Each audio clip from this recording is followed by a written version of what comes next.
오늘 현재 확진자가 3명 증가하여 총 확진자는 18명이 되었습니다. 역학조사가 진행 중에 있으므로 자세한 사항은 금일 오후 2시에 예정된 질병관리본부의 브리핑에서 보다 상세한 내용을 설명드릴 수 있도록 하겠습니다.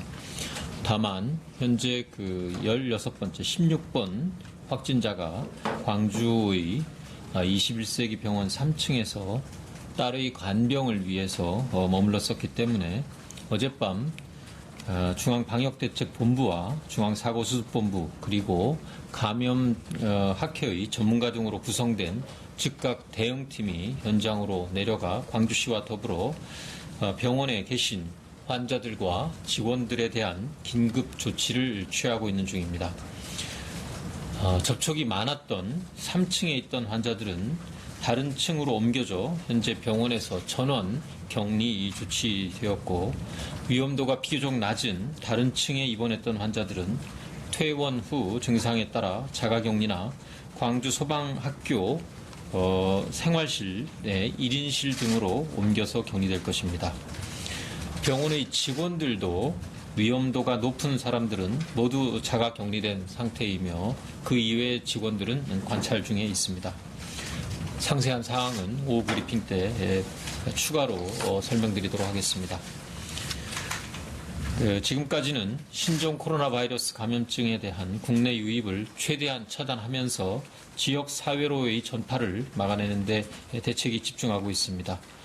현재 중국을 비롯한 세계적인 감염병 확산에 따라 점차 위험도가 증가하고 있는 것으로 평가되며 아직까지 백신이나 치료법이 개발도 시간이 필요한 상황입니다. 정부도 다각적인 대책을 고민하고 있습니다. 최근 발견되는 환자들의 특성을 보면 중국에서 입국한 의심 환자 이외의 환자들에게도 적극적인 진단검사를 실시했으면 하는 아쉬움이 있을 것으로 보입니다. 그러나 이 신종 코로나 바이러스에 대한 진단 키트는 하루에 검사할 수 있는 물량이 제한되어 있다는 점을 말씀드리겠습니다. 현재는 질병관리본부와 18개의 시도보건환경연구원에서만 검사가 가능하며 이 검사 시간도 하루 정도가 소요가 됩니다. 하루에 160여 건의 진단검사만 현재는 처리할 수 있는 상황이고, 이에 따라서 위험도가 높다라고 예상이 되는 중국을 다녀온 의심 환자에 초점을 맞춰서 검사가 진행될 수밖에 없는 상황입니다. 다행히 우리나라의 좀 이 부분에 있어서의 우수한 기술력에 힘입어 보다 신속하게 6시간 만에 검사가 가능한 키트가 개발되었고, 이에 대한 사용을 할 수 있는 절차가 관계부처 간의 신속한 협의를 통해서 2월 7일부터는 보다 신속하고 더 많은 검사 물량을 소화할 수 있게 됩니다. 그러나 검사 물량이 증가하더라도 하루 2천여 개 정도의 물량을 처리할 수 있는 것으로 판단이 되기 때문에 모든 검사에 대한 수요를 충족시키는 데는 한계가 있습니다. 이 검사 자체가 유전자 증폭 검사가 가능한 그런 장비, 그리고 이러한 장비를 운용하고 검사를 판단할 수 있는 전문 인력을 보유하고 있어야지 품질을 담보할 수 있는 그런 검사가 이루어집니다. 현재 방역 당국에서 판단하고 있기에는 이러한 검사를 제대로 수행할 수 있는 기관이 50여 개인 것으로 파악을 하고 있습니다. 좀 더 효과적인 방역망을 형성하기 위해서 늘어난 검사 물량을 어디에 집중할 것인지, 그리고 어디에 검사를 더 제공할 우선순위를 둘 것인지에 대해서는 고민하고 있으며, 이에 대해서는 정리되는 대로 설명하도록 하겠습니다. 한편 중수본은 원활한 마스크 수급을 위한 관계부처 합동 대책을 서너 차례 지금 논의하고 추진 중에 있습니다. 매점 매석 행위 금지에 관한 고시가 2월 5일 금일 0시부터 시행이 되었습니다. 통상적인 절차보다 훨씬 빠른 절차로 이 고시를 시행함에 따라 앞으로 매점 매석에 대한 대대적인 단속과 더불어 효과적인 처벌도 이루어질 수 있다는 점을 말씀드립니다. 식약처, 공정위, 국세청에 경찰청과 관세청까지 참여한 정부 합동 단속반을 180명으로 늘려 구성하여 현재 단속을 실시하고 있습니다. 아울러 보따리상에 의한 마스크 대량 반출을 막기 위하여 관련 고시를 제정하고 반출 루트별로 기준을 마련해서 세관에서 통관 보류와 조사 의뢰하는 방안도 마련할 예정입니다. 마스크와 손 소독제 매점 매석 행위 등에 대해서는 식이학처와 각 시도의 신고센터를 통해서 신고할 수 있으며 매점 매석을 한 행위를 한 자는 2년 이하의 징역 또는 5천만 원 이하의 벌금에 처하도록 관련 법에 의해서 처벌할 수 있다는 말씀을 드립니다. 정부는 매점 매석 행위와 담합, 밀수출 등에 대해서 강력 대처할 예정이며 마스크의 사용에 대해서는 국민들이 언제 어떠한 종류를 사용해야 할지 혼란이 있다라는 말씀이 계셔서 오후에 이 부분에 대해서 보다 상세하게 정리된 브리핑을 할 수 있도록 준비하고 있다는 말씀을 드립니다. 또한 중수본은 자가격리를 협조하지 않는 사람들에 대한 벌칙을 강화하는 방안도 논의하였습니다. 현재는 감염병 예방법에 따라 300만 원 이하의 벌금을 부과하고 있으나 이를 좀 더 강화하는 방향으로 법령 개정을 추진하여 실효성을 확보하는 방안을 논의하고 있습니다. 또한 유학생 지원 대책에 대해서도 중수본 내 논의가 있었으며 관련하여서 오늘 오후 1시 본부처 유학생 지원단 확대 회의가 교육부총리 주재로 개최될 예정입니다.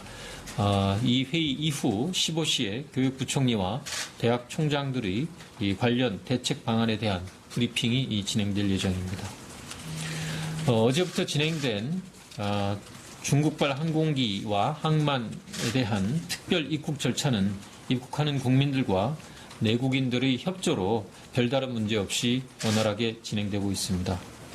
오늘부터 신종 코로나 바이러스 감염증과 관련된 전용 홈페이지가 개설되어 9시부터 오픈되었습니다.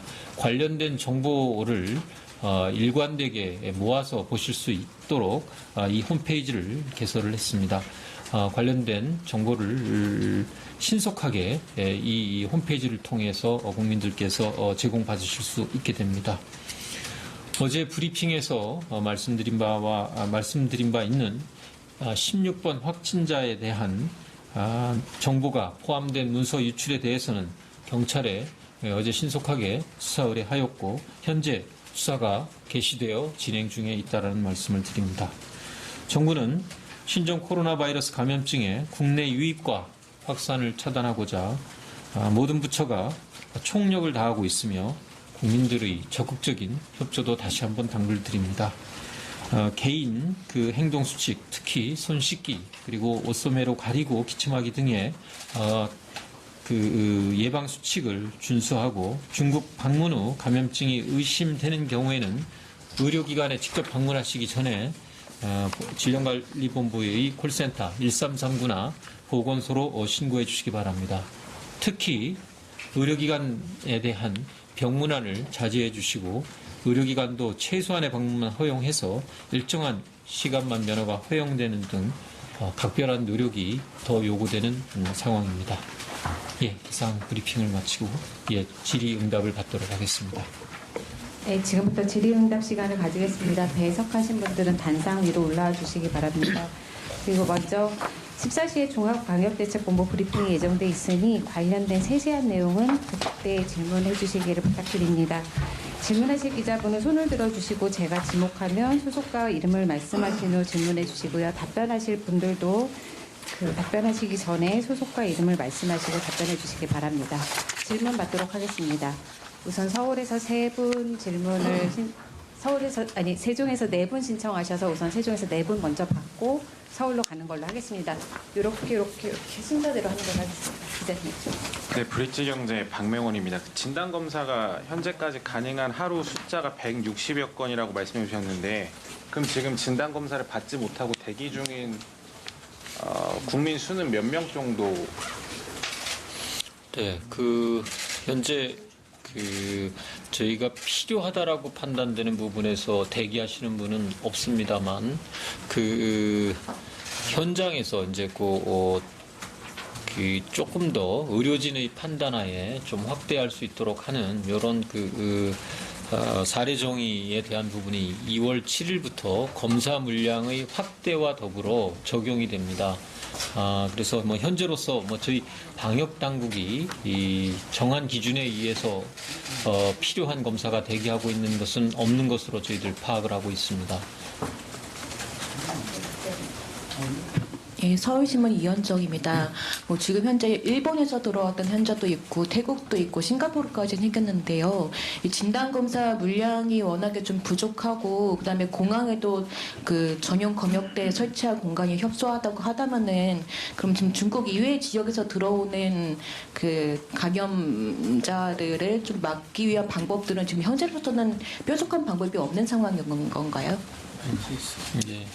그 여러 가지 방안을 좀 강구할 수 있다라고 봅니다. 그 우선 그 관련돼서 그 해외의 파악, 그 해외의 발생 동향을 신속하게 또 그리고 정확하게 좀 파악하는 노력을 국제 공조를 통해서 WHO 등과 현지 우리 공간 등을 통해서 보다 좀 신속하게 정보를 파악을 하고 이렇게 확보된 정보를 의료기관에서 지금은 현재 이제 중국 방문 이력을 확인하는 시스템은 3가지의 정보 제공 채널을 통해서 그 수진자 조회 그리고 그 DUR이라는 약물 이용에 관한 안전성 정보 그리고 ITS라고 해서 그 해외 여행력 정보 이 3가지를 제공을 하고 있는데 이 중에서 ITS 등을 통해서 중국 이외의 지역에 대한 환자가 상당 수준 발생한 지역에 대한 여행력 정보도 아울러 제공할 수 있는 방안을 검토하고 있습니다. 그 추가적인 조치에 대해서는 내부적으로 좀 더 논의를 해서 말씀을 드리겠습니다.